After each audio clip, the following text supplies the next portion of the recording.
அந்தி வெயில் வந்து மயில் தந்து நான் வாடினேன்.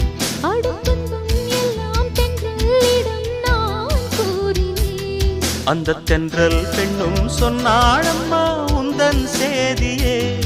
அவள் சொன்ன பின்பு மின்னல் போல வந்தேன் தேடியே.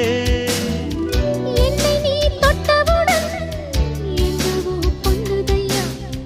முற்றுகை இட்டவுடன் சிற்றிடை தின்னுதையா. வெட்கம் விடுமோ அச்சம் விடுமோ தக்க துணைதான் பக்கம் வருமோ. ஒரு சோலக்கு